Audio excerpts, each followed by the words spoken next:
चलिए अपन आज स्टार्ट करते हैं वीडियो स्टैंडर्ड। ठीक है। अपना जो टॉपिक चल रहा था जिसमें मैंने कल आपसे डिस्कशन किया कि हमारा जो टॉपिक चल रहा था इनपुट डिवाइसेस आउटपुट डिवाइसेस, ये टॉपिक ख़त्म हो चुका है। एक नए टॉपिक के साथ आज हम आपसे फिर मिल रहे हैं और अपन आज जो स्टार्ट कर रहे हैं तो आउटपुट डिवाइसेस में मैंने आपको मॉनिटर बताया था। तो मॉनिटर में मैंने कई सारी चीज़ें बताई थी, लेकिन उसके कुछ स्टैंडर्ड होते हैं, वो एस जी ए बी जी ए, ये इसका फुल फॉर्म और ये सब चीज़ें थोड़ा सा एक्सप्लेन नहीं किया था मैंने। अब उस पर मैं सोच रहा हूँ कि ये भी आपके सिलेबस पे है, इसको भी मैं एक्सप्लेन कर दूँ। ठीक है। तो आज मैं वीडियो स्टैंडर्ड के बारे में बताने जा रहा हूँ कि किस तरह से मॉनिटर की क्वालिटी आप लोग देख पा रहे हैं, कितनी बेहतरीन क्वालिटीज़ आ रही हैं, ये किस पे डिपेंड करता है। ये वीडियो ये स्टैंडर्ड पे ही डिपेंड करता है कि आपके मॉनिटर का स्टैंडर्ड कितने लेवल का है। ठीक है। तो चलिए अपन सीधे अपनी फाइल पे चलते हैं और वो फाइल जो अपनी बनाई हुई है हम लोगों ने, उसी फाइल पे आपका डेटा है और उस डेटा पे चलते हैं, उस फाइल पे चलते हैं, देखते हैं उसमें क्या क्या जी बी ए क्या है, वी जी ए क्या है। ठीक है, इसके बारे में अपन एक्सप्लेन करने चल रहे हैं। ठीक है। तो जैसा कि मैंने आपसे इसके पहले भी डिस्कशन कर चुका हूँ कि एक्चुअल जो हमें स्क्रीन में दिखती है वो स्क्रीन जलती नहीं है। जैसे मैंने आपको बता चुका हूँ कि ये हमें स्क्रीन में दिख रही है, ये ऐसा लग रहा है कि जल रही है, लेकिन ये ऐसा कुछ भी नहीं है। इसके बारे में मैंने आपको एक्सप्लेन किया। ठीक। वीडियो स्टैंडर्ड बोलते हैं इसको, या फिर और डिस्प्ले मोड्स बोलते हैं। कभी कभी ये समस्या आती है कि अगर एग्जाम में लिखने को आ जाता है कि विभिन्न प्रकार के डिस्प्ले मोड्स लिखिए, ठीक, तो स्टूडेंट कंफ्यूज हो जाता है, वो क्वेश्चन छोड़ के चला आता है, बोलता है कि सर ये तो पता ही नहीं था हमें, ये बताया नहीं दिया कि मोड्स क्या होते हैं। तो मैं यहाँ पे दोनों चीज़ें लिख दिया हूँ, वीडियो स्टैंडर्ड भी कह सकते हैं उसको, या डिस्प्ले मोड्स भी कह सकते हैं। ठीक है। तो अगर आपके पेपर में ये चीज़ लिख के आती है तो आपको कंफ्यूज नहीं होना है।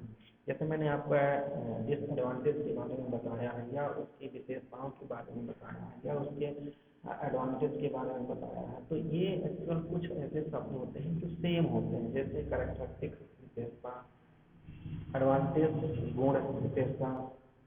ठीक है। तो ये आप कंफ्यूज, लिमिटेशन विशेषता, तो ये आप कंफ्यूज नहीं हो जाइएगा। ये एक जैसे शब्द होते हैं, जैसे आप एंटोनिम सिनोनिम पढ़ते हैं तो उसी से मिलते जुलते शब्द होते हैं। कभी कभी घुमा के आ दिया जाता है जिससे स्टूडेंट कंफ्यूज हो जाता है, तो आपको कंफ्यूज नहीं होना है। ठीक है। तो ये वीडियो स्टैंडर्ड की जो हम बात कर रहे हैं, तो ये देखिए सबसे पहला है CGA, कलर ग्राफिक्स एडाप्टर इसको बोलते हैं। ठीक है। कुछ लोग इसको ये भी कह देते हैं कलर ग्राफिक्स एरे। ठीक। तो यहाँ हम कलर ग्राफिक्स एडाप्टर पे ही चल रहे हैं।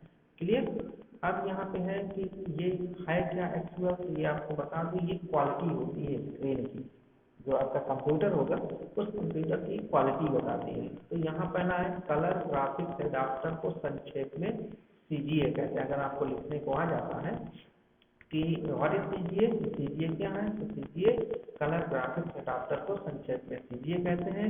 इसका निर्माण 1981 में इंटरनेशनल बिजनेस मशीन, जैसे मैंने शायद इससे पहले भी मैंने डिस्कशन किया था IBM का, ठीक है, नामक कंपनी ने किया था। ठीक। यह डिस्प्ले सिस्टम केवल 4 कलर को प्रदर्शित करने की क्षमता रखता है। ठीक है। डिस्प्ले सिस्टम, डिस्प्ले मतलब जो हमें दिखाई देता है, यह डिस्प्ले सिस्टम केवल 4 कलर को प्रदर्शित करने की क्षमता रखता है। इसकी प्रदर्शन क्षमता 320 पिक्सल, 36 यानी जिसको हम 36 और हॉरिजॉन्टल और वर्टिकल नाम सुना होगा। ठीक है। तथा 200 पिक्सल ऊर्ध्वाधर थी, यानी वर्टिकल थी। यहाँ पे आपको देखना है कि 220 320 गुणे 200, यानी ये स्क्रीन का रेजोल्यूशन होते हैं, यानी ये स्क्रीन बताती है कि हमारी स्क्रीन कितनी अच्छी होगी। आज आज अगर कंप्यूटर का रेजोल्यूशन सेट करने की बात करें या कंप्यूटर की स्क्रीन देखने की बात करें तो उसका रेजोल्यूशन कैसे सेट होता है, डॉट ऑफ पिक्सल में सेट होता है, लेकिन डॉट ऑफ पिक्सल कितने का मल्टीप्लिकेशन होता है, आप देख सकते हो कि 1264 गुणे 768, इस तरह का, मतलब इससे 4 गुना 6 गुना ज़्यादा आ चुका है। ठीक है, यह डिस्प्ले प्रणाली विंडो के साथ गेम्स के लिए यूज में आती है। ठीक है, विंडोज विंडोज किसको बोलते हैं, ये अभी आपका पैकेज स्टार्ट होने जा रहा है, तो विंडोज एक्चुअल क्या है, जैसे ये हमारा जो सॉफ्टवेयर पड़ा होता है ये विंडोज कहलाता है। ठीक है, विंडोज का सॉफ्टवेयर है, यानी कहा जाए GUI और CUI मोड, मैंने इसमें एक्सप्लेन कर चुका हूँ। GUI mode character user interface और GUI graphical user interface. Windows का है ग्राफिकल यूजर इंटरफेस है। ठीक है, तो विंडोज क्या है, एक ऑपरेटिंग सिस्टम है। ठीक, तो ये क्या कहता है, यह डिस्प्ले प्रणाली विंडोज के साथ गेम्स के लिए भी यूज की जाती है, यानी इस ऑपरेटिंग सिस्टम के अलावा गेम्स में भी इसको हम यूज कर सकते हैं। यह सिस्टम डेस्कटॉप पब्लिशिंग तथा अन्य ग्राफिक्स इमेज के लिए उपयुक्त नहीं था। समझ गए बात को, ये उपयुक्त क्यों नहीं था, क्योंकि इसकी क्वालिटी अच्छी नहीं थी, किसकी, स्क्रीन की। ठीक है, कंप्यूटर के स्क्रीन की जो क्वालिटी है उसकी बात हो रही है यहाँ पे, यानी वीडियो स्टैंडर्ड किस पे डिपेंड करता है, कंप्यूटर की स्क्रीन पे, क्वालिटी पे। ठीक है, फिर उसके बाद में आपका EGA। ठीक है, enhance graphics adapter, enhance graphics adapter, इसका निर्माण भी IBM ने किया था। ठीक है, यह डिस्प्ले सिस्टम 16 अलग अलग कलर को प्रदर्शित करता था। ठीक, 16 अलग अलग कलर को, ये ध्यान रखिएगा, इसकी वो 4 को था, ये 16 को था।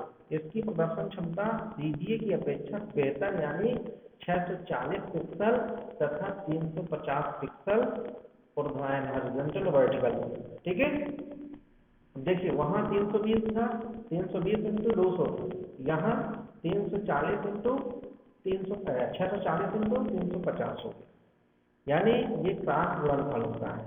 ठीक, इस सिस्टम में अपनी प्रदर्शन क्षमता को CGA की अपेक्षा और अधिक बेहतर बनाया है। क्लियर, इस सिस्टम में अपनी प्रदर्शन क्षमता CGA की अपेक्षा अधिक बेहतर बनाया है। बिल्कुल सही है, क्योंकि वहां से इसकी गुणवत्ता अच्छी दिखी।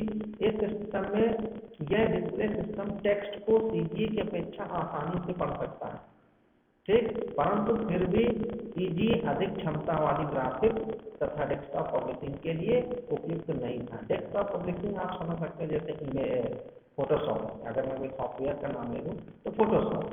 ठीक है, पेज मेकर, ये ऐसे सॉफ्टवेयर हैं जहाँ पे हमें बहुत क्लियर चीजें करके देनी होती है। आप देखो ये फोटो बनवाते होंगे तो फोटो में अगर थोड़ा सा भी आपके कलर को पूरा चेंजेस कर दिया जाता है, आपके जो चीजें लगता है कि बेकार लगती है आपके फेस पे, तो वो उस चीज को हटा दिया जाता है।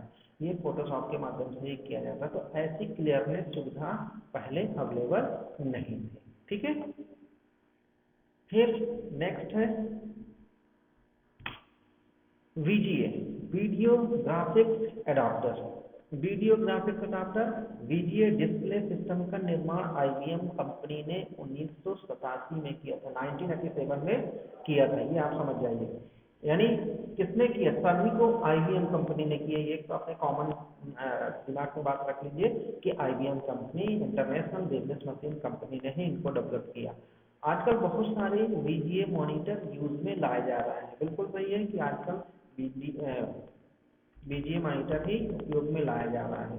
ठीक है, VGA मॉनिटर का रेजोल्यूशन इसमें यूज होने वाले कलर पर डिपेंड करता है। ठीक है, यानी हम मॉनिटर के जो कलर होते हैं, ये मैंने आपको मॉनिटर यानी उसकी सेटिंग को जाके मैंने आपको बताया था कि किस तरह से हम इसकी सेटिंग करते हैं। ठीक है, आजकल बहुत सारे VGA मॉनिटर यूज में लाए जा रहे हैं। VGA मॉनिटर का रेजोल्यूशन इसमें यूज होने वाले कलर पर डिपेंड करता है। आप 16 कलर यानी 640 इंटू 480 पिक्सल पर या 256 कलर या 320x200 पिक्सल पर प्रदर्शित कर सकते हैं। ठीक, ये ऐसे कहा जाए कि डिस्प्ले अडाप्टर आए कि इनको किसी भी प्लेटफॉर्म पे चलाया जा सकता था, यानी जितने भी अभी तक के थे उन्हें सब में चलाया जा सकता था, ये सबको एक्सेप्ट करता था। ठीक है, ये रिजोल्यूशन। ठीक, सभी IBM computer VGA display system पर वर्क करते हैं। क्लियर। फिर है EGA, extended graphics adapter. Extended graphics adapter display system का निर्माण IBM ने 1990 यानी 87 से 3 साल बाद ही नया डिस्प्ले सिस्टम आया, 1990 में किया गया था। यह डिस्प्ले सिस्टम VGA का सुधरा हुआ रूप है, यानी उससे स्टैंडर्ड जिसको हम बोलते हैं। कैसे ना कि मार्केट में नया मोबाइल आ गया, तो ये नया मोबाइल में ऐसा क्या है, तो उसमें एक नई चीज डेवलप की गई। ठीक है, क्लियर। यह डिस्प्ले सिस्टम VGA का सुधरा हुआ रूप था। इसका अगला वर्जन XGA।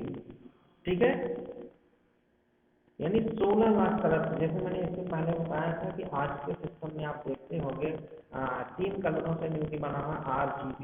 पहले के भी सिस्टम ब्लैक एंड व्हाइट हुआ करते थे, फिर उसके बाद कलर आया जो RGB, रेड, ग्रीन, ब्लू पे ही डिपेंड है, और ये 16 लाख कलर को एक्सेप्टेबल करता है। ठीक है, और ये 800x600 पिक्सल का रिजोल्यूशन तथा 65,536 कलर में से 1054x768 पिक्सल का रेजोल्यूशन शो करता है। ये कहा जाए कि ये क्वालिटी काफी चली है, यानी ये जो मॉनिटर की क्वालिटी आई, ये क्वालिटी वीडियो स्टैंडर्ड की जो क्वालिटी आई, ये क्वालिटी बहुत बेहतरीन चली।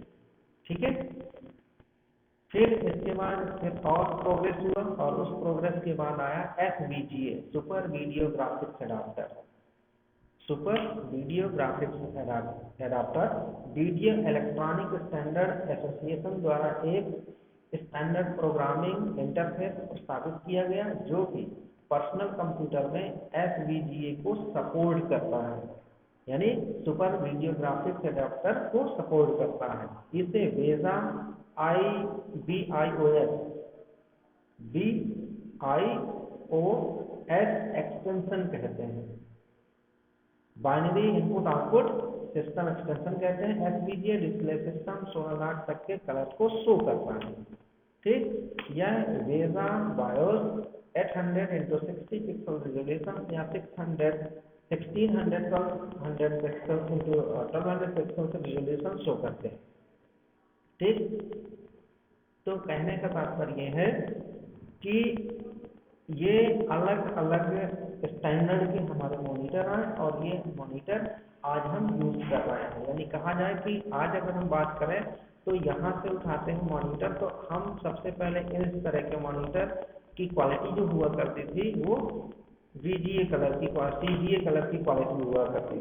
ठीक है, ठीक, आपके सिलेबस में देखा जाए तो 2 ही 3 चीजें दी थी, तो अपन इसको थोड़ा सा और ज्यादा लिए हैं कि ये किस तरह से आपको बता सकते हैं, हम आपको बता सकते हैं। तो पहले ये कलर के मॉनिटर में हम लोग कहा जाए कि इतनी कम क्वालिटी वाले मॉनिटर हुआ करते थे, जिसमें आपको ब्लैक एंड व्हाइट की जगह कलर तो दिखता था, लेकिन कलर में इतनी क्लियरनेस नहीं हुआ करती थी।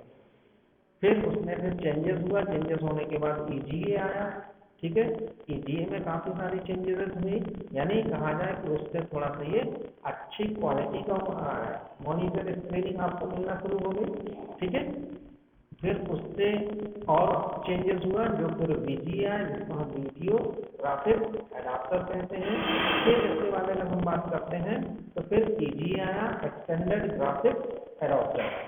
ठीक है, फिर इसके बाद अगर हम बात करते हैं तो फिर SVGA आया, सुपर वीडियो ग्राफिक्स अडाप्टर। ये सब वीडियो क्या है, ये है क्या सर, ये भी आप समझ लीजिए। मैं आपको बार बार बता रहा हूँ कि ये मॉनिटर का स्टैंडर्ड। ठीक है, कहते ना कि मोबाइल या मॉनिटर एक ही कंपनी का, लेकिन उसके स्टैंडर्ड क्या है, कंपनी तो सेम है लेकिन उसकी क्वालिटी क्या है। ठीक,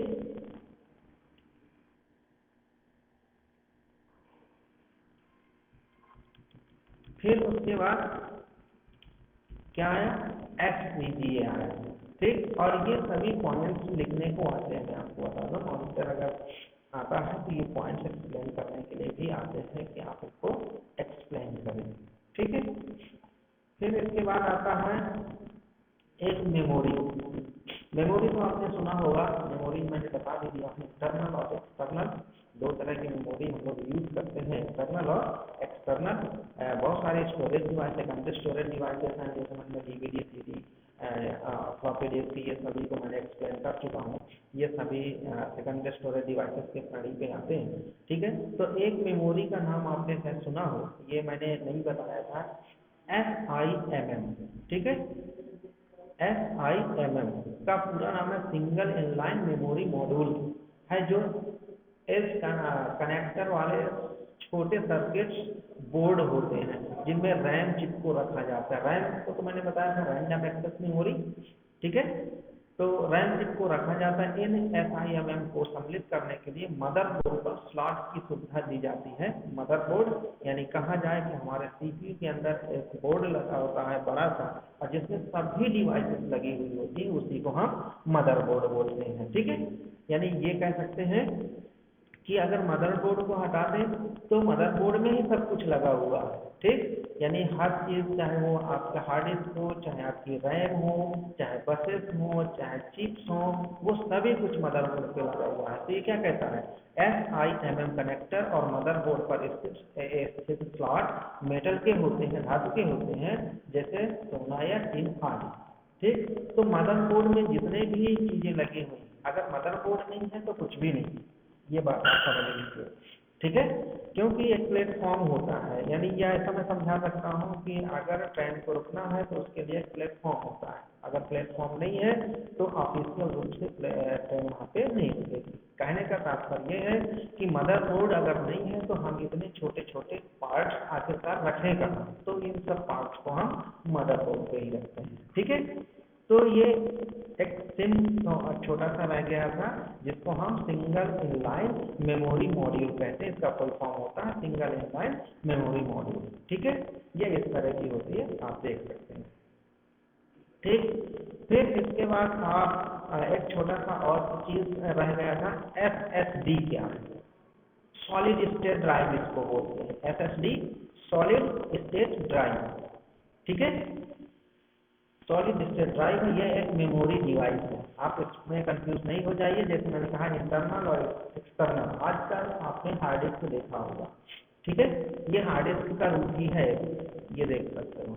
ये इंटरनल और एक्सटर्नल दोनों आती है, इंटरनल और एक्सटर्नल दोनों आती है। इंटरनल का मतलब कि इसमें लगी हुई भी आती है, अगर आप चाहते हैं तो एक अलग से भी हार्ड डिस्क खरीद के रख सकते हैं। और ये देखिए, ये पिंस दिखा रहा है, ये पिंस में कनेक्ट करने के लिए ये इसको इसमें स्लॉट पे लगा देते हैं, और लगाने के बाद पूरा का पूरा डेटा हम दूसरे हार्ड डिस्क पे ले सकते हैं। कभी कभी हमें सिस्टम को फॉर्मेट करना पड़ता है ना, तो वो डेटा हम पेन और ड्राइव में लेने से अच्छा है कि हम हार्ड डिस्क में ले रहे हैं, क्योंकि हार्ड डिस्क ज़्यादा सिक्योर मानी जाती है। ठीक है, तो हम सेकेंडरी स्टोरेज डिवाइसेस का यूज़ करते हैं, यानी एक्सटर्नल डिवाइसेस का यूज़ किया, और एक्सटर्नल डिवाइसेस का यूज़ हमने किया हार्ड डिस्क, और हार्ड डिस्क में हम पूरा डेटा ले लिया। उसके बाद हमने अपने सिस्टम को फॉर्मेट कर दिया, फिर उसके बाद पूरा डेटा फिर हमने एक्सेस करवा लिया, रिस्टोर करवा लिया। ठीक है, तो ये सुविधा हमारे कंप्यूटर पे अवेलेबल होती है।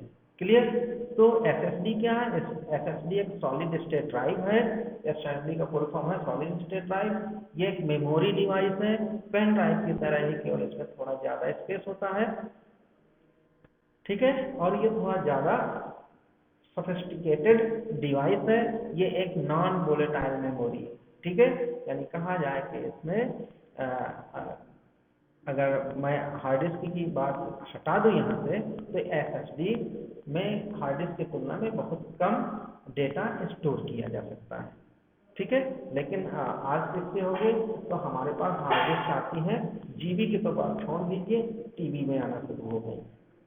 क्लियर, तो मैं उम्मीद करता हूँ कि ये छोटे छोटे जो टर्म्स हैं इनको आप जरूर पढ़ते रहिए और अपना नोट्स बनाते रहिए। जैसे मैं बार बार नोट्स के बारे में आपसे बोल रहा हूँ, तो आप बार बार वीडियोस देखिए, नोट्स आप यहीं से आपको मैटर मिल जाएगा, आप यहाँ से नोट्स तैयार करते जाइए। और बहुत जल्दी हम आपको असाइनमेंट भी प्रोवाइड करने वाले हैं, ध्यान से आप सुनिए हमारी बात को। बहुत जल्दी सभी सब्जेक्टों के आपको असाइनमेंट प्रोवाइड होने वाले हैं, और आपको असाइनमेंट घर पे बैठ के अपने अपने सब्जेक्ट्स के हार्ड कॉपी पे लिखना है, और फिर उसके बाद आप उसको स्कैन करके मोबाइल से भी किया जा सकता है, मोबाइल ऐप का यूज़ करके स्कैन करके और दिए गए एड्रेस यानी ईमेल पे आप यहाँ कॉलेज के ईमेल पे आप भेजेंगे तो आपके सर जो होंगे, सब्जेक्ट टीचर जो होंगे, वो उस मेल को चेक करेंगे, आपके असाइनमेंट को चेक करेंगे। ठीक है, चलिए तो यहाँ पे ये तो मैंने बताया कि असाइनमेंट देंगे जब हम, उसके पहले मैं आपको एक वीडियो बनाऊंगा, उस वीडियो में मैं आपको बताऊंगा कि किस तरह से आपको असाइनमेंट बनाना है, उसकी इमेज हम दिखा देंगे आपको। क्लियर?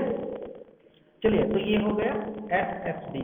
तो ये SSD यहाँ इस तरह से काम करता है। क्लियर? ठीक है, तो ये कुछ टर्म्स रह गए, छोटे टर्म्स रह गए थे जिनको मुझे बताना था, और इस तरह से लगभग आप लोगों के 2 से 3 यूनिट, 2 2.5 3, किसी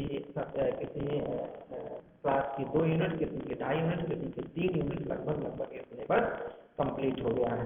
अब आपका ये सिलेबस यहाँ से रोका जाएगा, फंडामेंटल ऑफ कंप्यूटर यहाँ से रोका जाएगा। अब आपके कुछ दूसरे सब्जेक्ट उठाए जाएंगे जिनके हमें सभी के फर्स्ट असाइनमेंट प्रोवाइड करना है, तो उन सब्जेक्ट को भी हम आप यहाँ एक्सेस करेंगे। तो कल से नए सब्जेक्ट जो उठाए जाएंगे उसके बारे में, जैसे 1 BCA का है उसमें ऑफिस ऑटोमेशन लिया जाएगा। ठीक है, तो कुछ नए सब्जेक्ट्स आएंगे, आपको लिंक शेयर की जाएगी, आप लिंक जरूर देखिए। ठीक है, चलिए, थैंक यू वेरी मच।